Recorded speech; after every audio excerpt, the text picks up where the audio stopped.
So,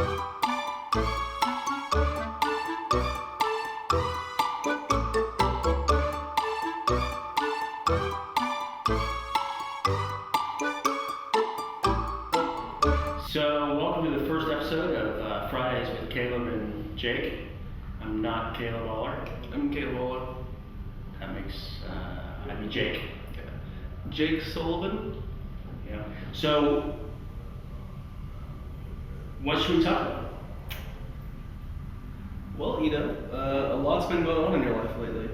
Let's not talk about that. Let's talk about analog games.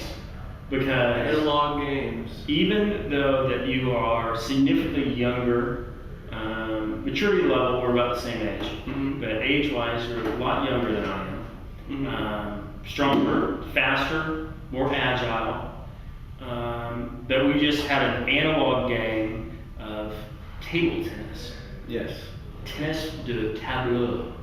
Now, what makes a real sport? What makes it analog? I get digital, and I thought analog was like waves.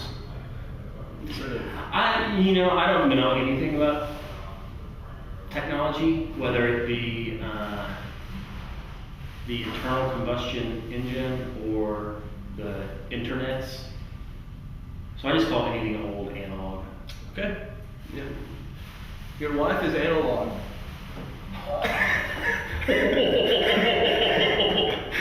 Wow. Wow. I don't know if we're going to be able to put that on the internet. Wow, Taylor. That's big. Yes, she is. She is. You guys are Both of both us. analog. Yeah, we're both old. Which generation would you say you came from?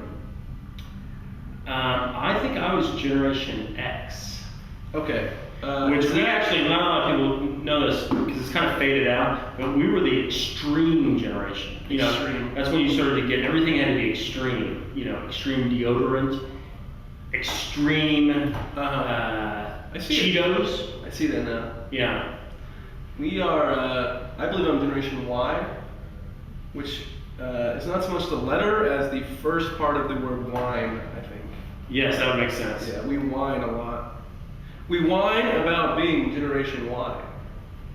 I mean, everybody, it just frustrates me. I'm happy to be part of Generation Y. I've accepted that I whine. I think it's funny when I whine. I find it humorous. Yeah, you were whining earlier about, why don't you share with the audience and let's not forget to check in. Yeah. This is something we have to practice, is checking in. So when we're speaking, every now and then Jake will look over to you like this. It's called checking in.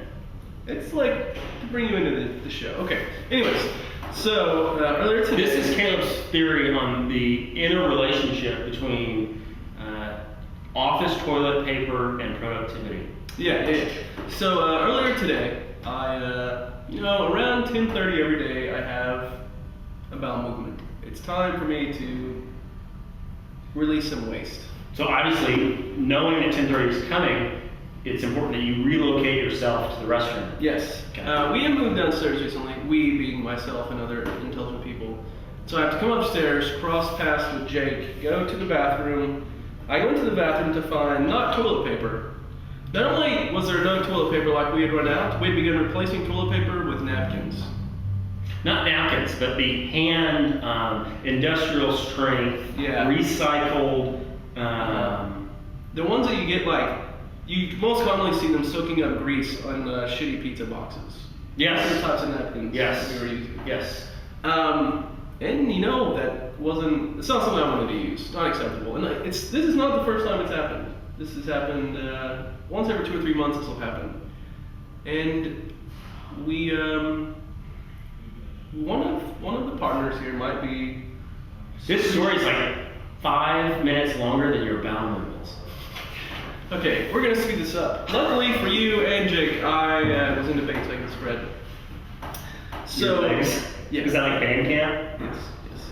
No. Except all dudes. So we have a apartment that's pretty strict with cash, and so we don't order toilet paper like we should.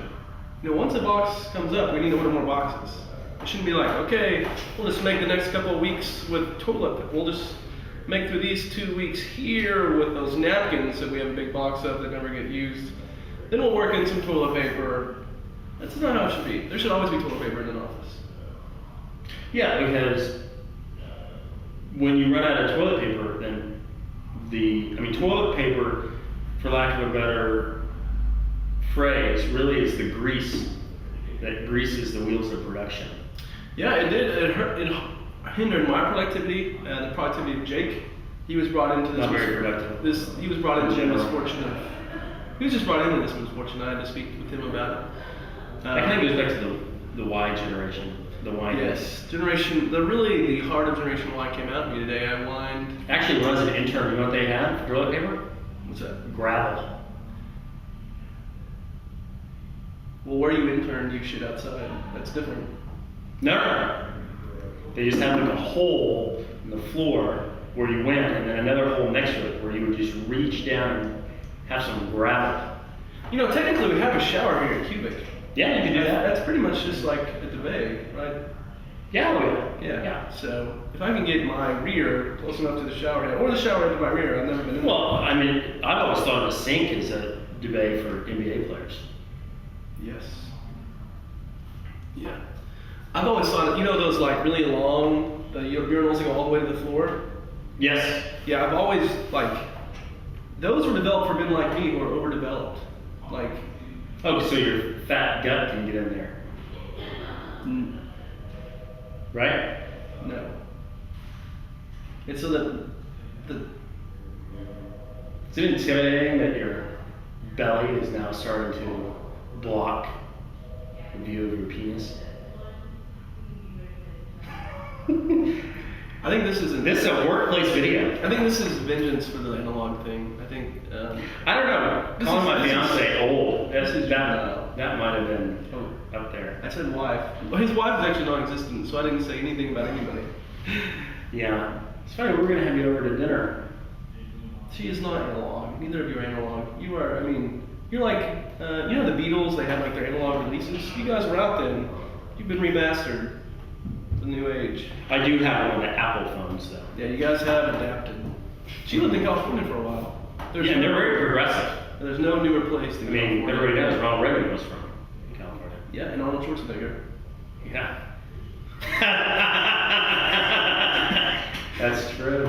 And yeah. And that's where these video blogs started.